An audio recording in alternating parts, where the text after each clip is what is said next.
Today we're going to briefly go over Infinite Campus and show you some highlights. The first thing I'd like to point out is on the New Teacher Tech Orientation screen, I have linked a file called New Teacher Cheat Sheet Infinite Campus. And if you pull that up, you'll see that the first page has a couple of screenshots of Infinite Campus with some little arrows pointing to some of the common things that you will want to do. So this is just a little cheat sheet to help you find things quickly if you need to.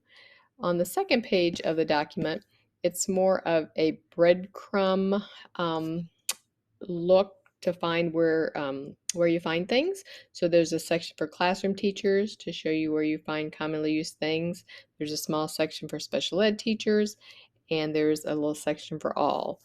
At the very bottom of the page, I have linked 4 helpful videos that I found on Campus Community to help you learn a little bit more about the new look of Infinite Campus, the teaching center, the new classroom, and then also explains the student summary information. In order to get to Infinite Campus, the easiest way is to go to our district website, which is www.mcfarland.k12.wi.us. In the upper right-hand corner, you'll see some icons. Near the right, there is a red box that has an earth with an infinity symbol around it and an S. That is the staff version of Infinite Campus. You can click there to get to the login screen. All staff log in now with the single sign-on. If you're already logged into your Gmail in your browser and clicking single sign-on will probably just open up Infinite Campus right away. Otherwise, it may give you the screen that has our district logo on it, the navy screen, and it will ask you to enter your password and your your Gmail, your email, and your network password. So moving into Infinite Campus, one thing I want to show off right at the beginning is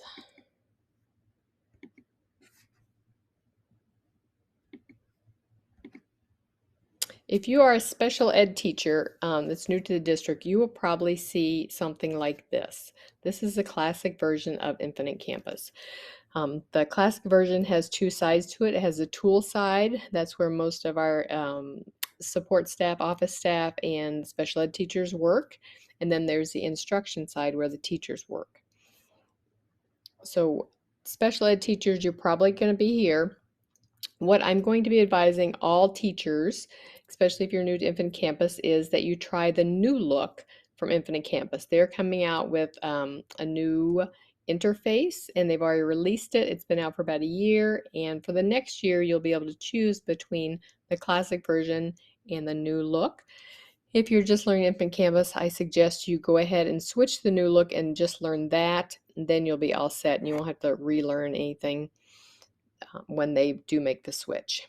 So in order to go to the new look, you go up to the right hand corner, your little person icon, and click it, and there's a toggle that says try new look, and you can turn this on and off as many times as you want to. So now we are in the new look of Infinite Campus, and it will look a little bit different depending on what rights you have. Over here on the left hand side, you have your main menu.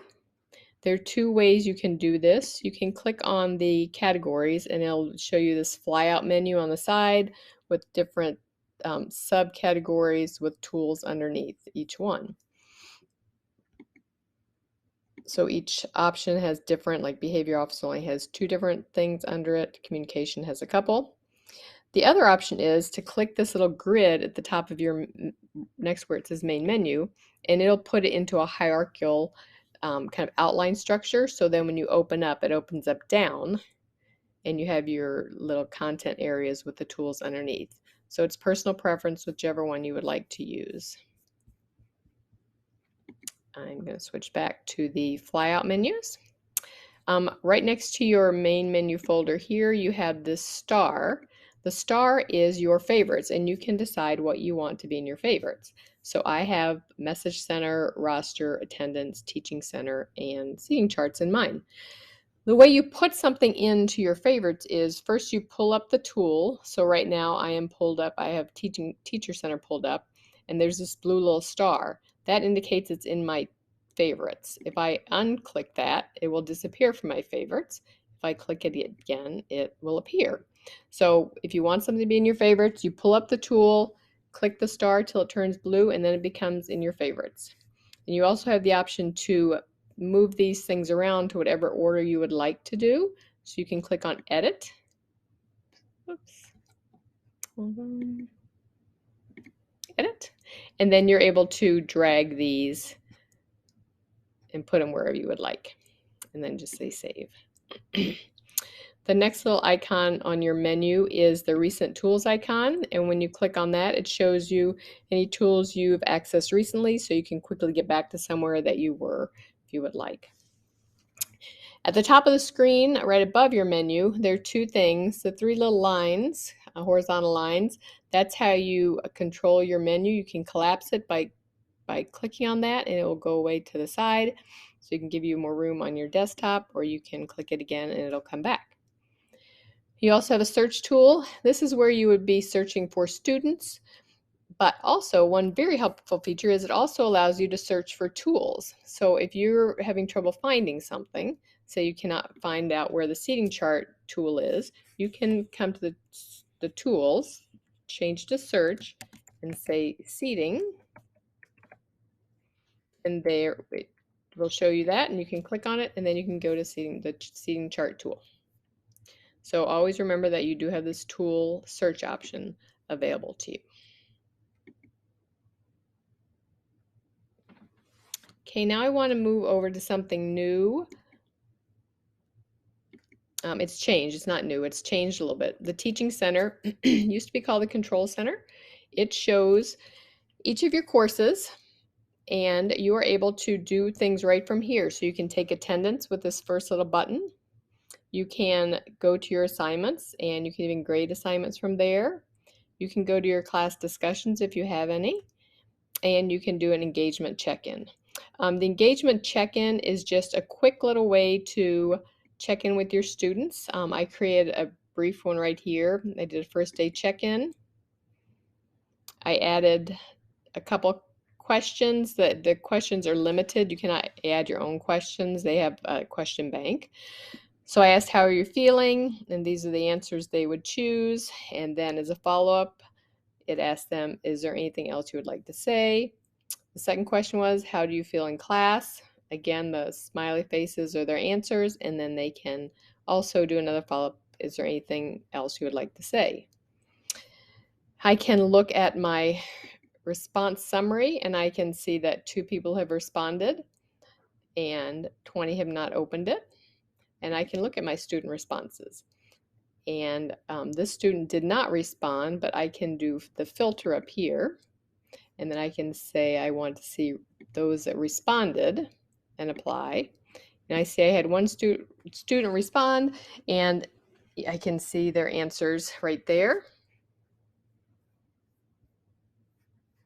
And then I can also use this button to go see that student's information if I would like to. Contact information, today's schedule, grades, and attendance. So that's just a cute little feature to check in with your students. Also, each of your cards, by default, this one on the right shows the default version of my little card for my algebra class. You can see on the left-hand side that it looks a little bit different. I customized it. And how you do that is you have this little gear at the top of each card, and you can click on that, and you can give it a name. So, my favorite algebra class. And I can give it a icon. So let's give it a little function icon, and I can change the color of it. So let's make this one a dark red. Whoops. Okay, and save. And now you can see that my little card changed based on my preferences. Now I'm going to skip over to special ed so the special ed teachers don't feel left out. Special ed information is found under student information, and then over here there's a special ed category. you can go to special ed caseload, and it will show you all the students that are on your caseload. It shows brief information, the student's name, birth date, grade, um, evaluation dates, plan dates, and primary disability. If you were to click on the student's name, the highlighted link, it's going to take you to the student information section for that student. So it shows you their contact information, their emergency contact information, address, etc. And it also, you'll notice on the right-hand side here, it brings up a list of related tools. Now you'll see this in several different places in the new look in Infinite Campus, where they show you this so that you can hop around very easily when you're working on a student. So now that I have a student pulled up, I could go and look at their grades, just the grades for that student. I could go over and look at their behavior. I could go to attendance. Again, these are things that just pertain to this student. So this is just a helpful little set of tools that apply to the student. Okay, I'm going to go back to my special ed caseload. Now, instead of clicking on the student's name, you see there's a little folder next to it, and it says Documents. So if I click on that, it's going to pull my student up, and it's going to pull up my student special ed document tab. And I can see their IEP here. I could print it out and view it. If I have access, I can modify it. You'll also notice on the right-hand side, again here, now it's pulled up related tools that relate to special ed. So I have my special ed contact log. That'll show me any contacts I've had with this student, which there are none right now. Special ed document, we already saw. Team members, special ed team members, you can click on that and see who their team members are. And then once you finish looking at this student, you can click on your special ed caseload again and go back and look at another student if you'd like. Let's move on to attendance real quickly. Like I had mentioned, you can do attendance from your teaching center. That brings up a little flyout window on the right-hand side with a list of your students. By default, they are all marked present. You can change that to an absent or a tardy. Whenever you do either one of those, you also get this little comment bubble out here that allows you to click it and enter a comment in that will go to the office. In addition, you can also do attendance by going to instruction, and then under student, you see attendance here. Whoops. That brings up a little different look. It has the list of your students, and again, they're all present. You mark A or T, absent or tardy, and you can put a comment in. You also have the option of using a seating chart to take attendance. So up here, you can say seating chart, and I don't have one for this class, but for this class, I think I do. So this class, I had already created a seating chart, and you can see that it has all my students. It would have their pictures in here if we were in production, but this is a test site, and it does not have student pictures in there. For each student, you have the same buttons, P, A, and T. If you hit one of those buttons, the little bubble highlights, and you can again enter comment if you would like. And if you like doing the seating chart as your attendance every day instead of always switching back, you can actually set that as your default. And to do that, you go up to your little person icon, user menu in the top right-hand corner. Click that and go to account settings, and you'll find a few useful settings here. There is one, the fourth one down is use seating chart for attendance. So if you click that, it would always pull up your seating chart when you went to attendance. Also, one that's kind of comes up a lot is this show active students only. If you don't want, especially at the middle school and high school level, you have students come in your class and they drop, and in your gradebook they'll show as red. If you don't want to see those red students after they're gone, you can click this button, show active students only, and you will not see those.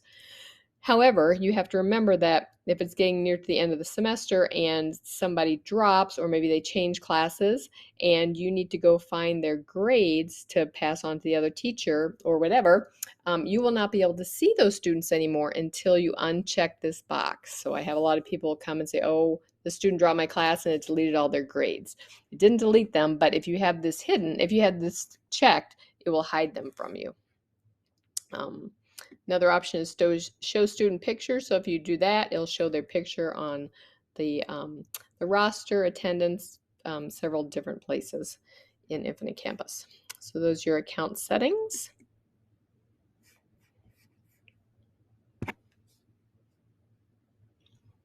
Lunch count. Lunch count can be found in 2 locations. It can be found under Instruction Reports Custom Links, but I also just recently put it under Instruction Overview, and then at the top here, depending on what school you're at, you would see the lunch icon or the lunch link. Unfortunately, at this time, I don't know a way to put that on your favorite, so you would have to come here, but when you click this, it'll take you to the lunch count spreadsheet for your school, and you would fill in the information there. Let's talk about the gradebook a little bit. I'm definitely not going to show you how to use the gradebook because that's too much, but let's go into the gradebook real quick. Couple things I want to show you on there. You have your students listed over here. I believe if you had student pictures set in your settings, they might show up here. I'm not positive about that. You'll notice that next to the student, you have these little spark lines that kind of shows you their progress on the assignments they have. If you click on those, it shows you some more information over here. I believe this is about the class in general. At the moment, I'm not positive what this is showing you. And this nice button right here, when you open up a student, there's a button that says Hide Others. So you can do that and it'll only show the current student. So if you wanted to call students up to your desk and show them their grades in the gradebook, but you don't want them to see anybody else's grades, you can do that. And then you can go next and it'll go down the list of your students. You'll notice also that in my gradebook, I have it highlighting my grades in colors, red meaning failing, green meaning passing. If you would like to do that, you set that up either in your account settings like we saw earlier, or just under your gradebook settings.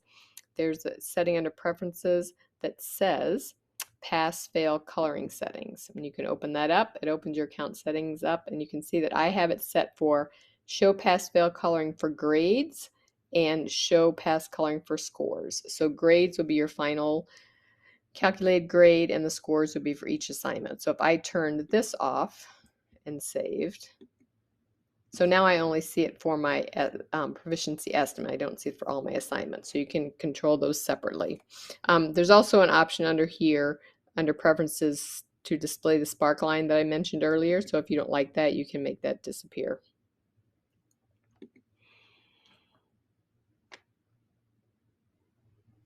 Okay, that's all I'm going to show you right now under the gradebook. The next thing I'm going to talk about is something that campus just introduced. It's under your teaching center and it's called Classroom. So Classroom is a different way of looking at your courses. So by default, if you have multiple courses, you go to your gradebook, you have a drop down, you choose the course you want to work on. If you go to attendance, you choose the course you want to do attendance on, etc. Gradebook makes everything course centric. So you select a course and then you can do everything for that course in one spot. So you'll notice right now I have it turned off. So my little cards here, they have the name, but nothing is available for me. When I go to enable Classroom, it changes my course names in my teaching center. So these are now links. And so I would click on the link for that course, and now it opens up my classroom for that course. So you can see there's a menu across the top, classroom, curriculum, students, and grades. The classroom shows you your assignments in order of what's due today, what's upcoming. You can click on these assignments and make changes to them. You can also score from right here as well. Your curriculum button is going to show, again, all of your assignments, but you can change it to just certain terms. You can do all, missing. So this is, if you had assignments that had some missing assignments, unscored assignment, I've got one that needs to be scored. So this is all of your assignments, discussions, quizzes, and submissions if you have those. I don't think many teachers use that because most of that's done in Canvas, so we don't really do online submissions in Infinite Campus, but you can do that. If you click on the student up at the top, you will see your roster. I didn't talk about this too much, but on your roster, you have the names here. If you click on the link for the name, it's going to bring up your student information. First, it'll bring up basic, and then it'll let you click another link to go to more comprehensive information. You have birth dates and grades on here. You have flags, and these are the same flags that appear on the top of the student information area. If you hover over a flag, you can see what the flag's for. This one's a custody alert, no contact with dad. This one's 504, it shows you the case manager. This one is a medical life-threatening condition and a case manager IEP alert. Under the health field, these are conditions that are not life-threatening. So these, you have to click on them and it'll bring up a little box that tells you what the condition is and any other information that's needed with that. In the IEP column, you'll see here that we have some icons that look like a little piece of paper. Some are white and some are yellow. If you hover over any of them, it will tell you who the case manager is and what their email address is. If the icon is gray, it means that you do not have access to that child's IEP. You have to be on their team to have access to their IEP. If it's white, you do have access and you can click to view the IEP. And if you click on it, it will bring it up on the screen and you can view it from here. No changes can be made, you can just view it if you have access. So under students, again, we have our roster comes up, but also here on the left-hand side, you can see that you have attendance for this class.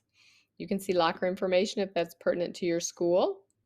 This one, this is a 6th grade class, so we can see their locker assignment. And if we click on that, it should show us our the lockers, the serial number and the combination. That hasn't been set up yet for this year, but you would see that there.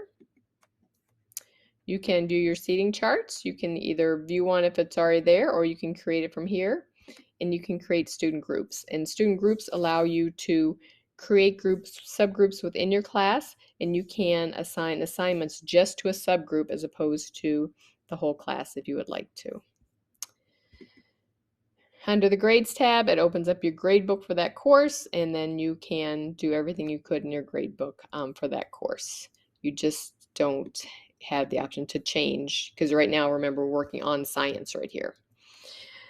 And then up here, where it says science, you'll see this little drop-down box. It will let me change classes right from here in my classroom view. So I can go over and I can work on algebra. And again, now I'm in algebra, I can see all the information, grades, students, curriculum for that class. I don't have much set up for that. One other thing I'll quickly point out is the progress monitor. It's under grades, progress monitor. This is used for standards-based grading. It will show you a list of all your students and their current level of mastery for each of your standards.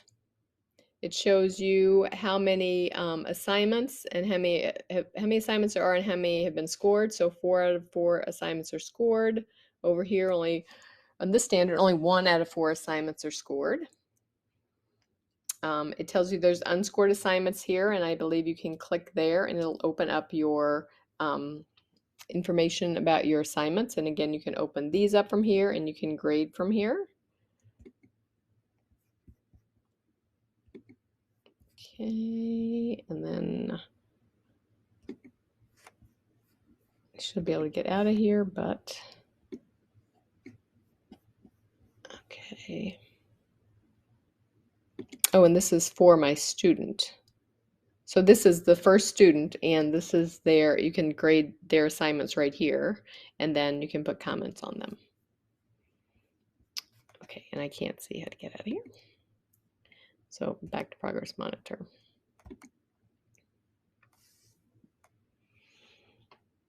This also gives you the option to hide all, like we had talked about before, where you can hide the other students so you can talk to each student about their assignments.